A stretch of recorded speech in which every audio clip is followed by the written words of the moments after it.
So hi guys, today we are discussing about commands in SQL, important commands in SQL. So let's discuss.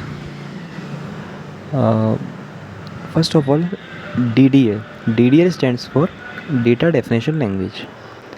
In this command, in this language, we can understood about structure of a table. Like if we are telling in SQL everything is database, everything is table. Like if you're telling about the relational databases, okay, so relational databases is a database which in the manner of tables, rows or columns. So DDL कुछ नहीं करता है, उसका सिर्फ काम इतना ही होता है कि वो टेबल को स्ट्रक्चर देने का काम करता है। जैसे कि मैं DDL कमांड की अगर बात करूँ तो आपका आपका क्रिएट कमांड हो सकता है, आपका ड्रॉप कमांड हो सकता है, डिलीट जो उसको हम डिलीट बोलते हैं ड्रॉप से। क्रिएट यानी किसी चीज़ को क्रिएट करना, तो वो स्ट्रक्चर देने का काम करता है टेबल को या डेटाबेसेस को। तो ये होता है हमारा DDL। फिर हम बात करते हैं DML की। तो ये होता है डेटा मैनिपुलेशन लैंग्वेज। ओके, सो इसमें हम क्या करते हैं, इसमें हम कुछ भी मैनिपुलेशन करने का काम करते हैं, टेबल में, डेटाबेसेस में, किसी में भी मैनिपुलेशन करने का काम करते हैं। लेट्स सपोज तो भी मैं किसी कॉलम को ऐड कर रहा हूँ, किसी कॉलम को हटा रहा हूँ, ठीक है ना, ये सब चीज़ें हो गई। तो जैसे आल्टर टेबल, ठीक है ना।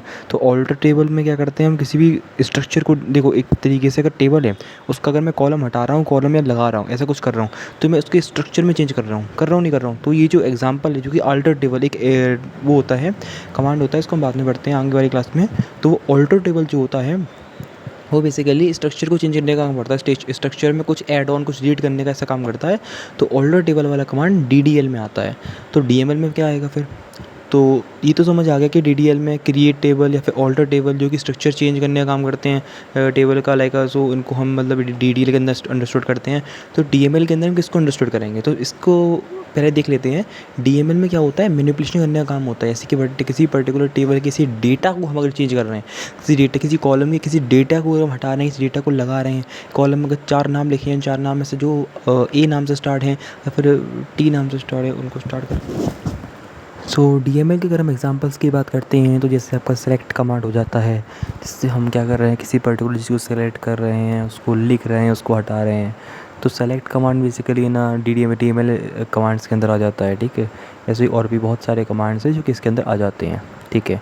तो अब हम डिस्कस करते हैं, इंसर्ट कमांड भी आ जाएगा। जैसे हम टेबल में, ठीक है ना, तो डेटा को अगर हम इंसर्ट करते हैं, यानी कि किसी पर्टिकुलर कॉलम, किसी पर्टिकुलर रो में हम डेटा को इंसर्ट कर रहे हैं बारी, ठीक है। एक बार अगर इंसर्ट करते हो एक पर्टिकुलर रो फिल होती है, अगर हम बार बार इंसर्ट करते हैं तो बहुत सारी रोज़ फिल होती हैं, ठीक है।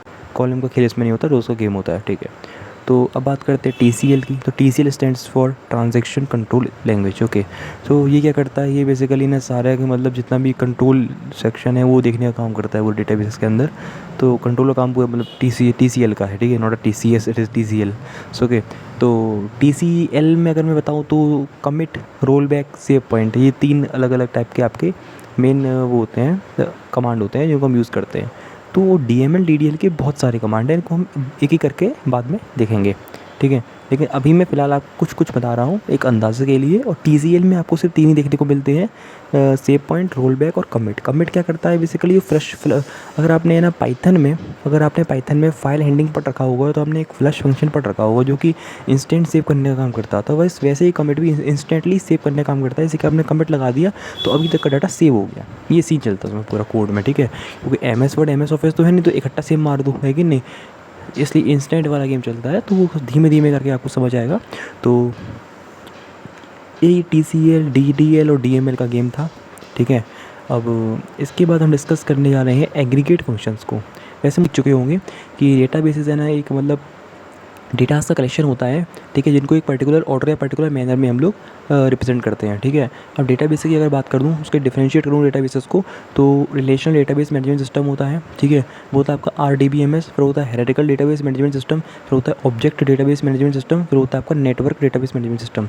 आपको सिर्फ और सिर्फ RDBMS के बारे में ही पढ़ना है, क्योंकि वो आपके लिए बहुत ही ज़्यादा इंपॉर्टेंट रहेगा। RDB में से पहले अगर मैं बात करता हूँ DBMS के बारे में, तो DBMS क्या होता है, DBMS में यानी कि डेटाबेस मैनेजमेंट सिस्टम, यानी कि एक ऐसा सिस्टम जो कि डेटाबेस को मैनेज करने का काम करता है, ठीक है। तो अगर मैं बात करता हूँ आपकी डेटाबेस मैनेजमेंट सिस्टम की, तो उसकी डेफिनेशन ही हो जाएगी कि it is a way to achieve the concept of database by using different IDEs, where IDEs stands for integrated developmental environments, ठीक है। तो ये होता है आपका डेटाबेस संभालने का जो भी काम करता है वो आपका डेटाबेस मैनेजमेंट सिस्टम होता है। और डेटाबेस मैनेजमेंट सिस्टम की अगर बात करता हूँ तो उसके एग्जांपल आपके RDBMS यानी कि RDBMS यानी कि रिलेशनल डेटाबेस मैनेजमेंट सिस्टम, और hierarchical database management system, object database management system और आपका नेटवर्क डेटाबेस मैनेजमेंट सिस्टम होते हैं। इनके 4 एग्जांपल मैंने आपको देखने को मिलते हैं।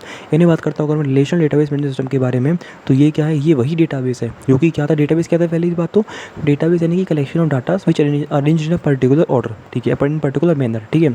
तो ये क्या है RDBMS, यानी कि ये भी वही है, डेटाबेस ही है, बस रिलेशनल फॉर्म में ये क्या है, अरेंज रहते हैं डाटा में।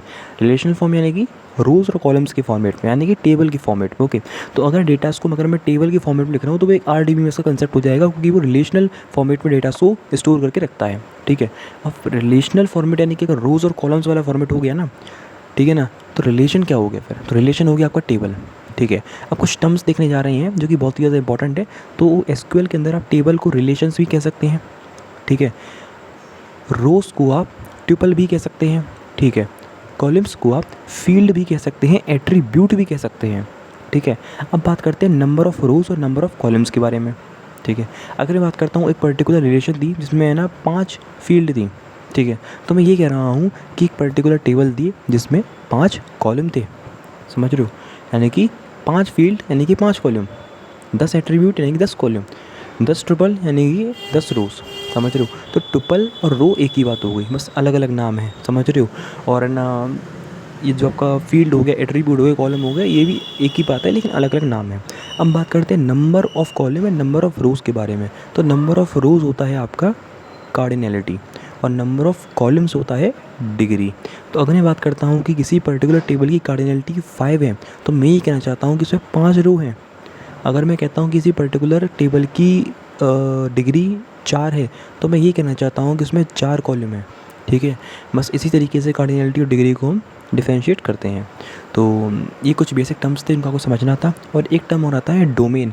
तो डोमेन बेसिकली होता है पूल ऑफ वैल्यूज़, ओके। इसको भी आगे चल के देखेंगे, कुछ नहीं है, मतलब ऐसे तो एक व्यू भी होता है, ठीक है ना। तो व्यू यानी कि VIEW, उसमें उसका मतलब होता है एक वर्चुअल टेबल, यानी कि किसी पर्टिकुलर टेबल में से है ना किसी चीज़ को उठा करके मैंने वो निकाल दी और एक उसको वर्चुअली यानी कि एग्जिस्ट नहीं कर, सॉरी रियली एग्जिस्ट नहीं कर रही है, बट वर्चुअली वो एग्जिस्ट करती है, तो वो वर्चुअल टेबल का काम करती है, वो व्यू के अंदर आता है, मतलब व्यू उसको हम बोलते हैं एक तरीके से, ठीक है।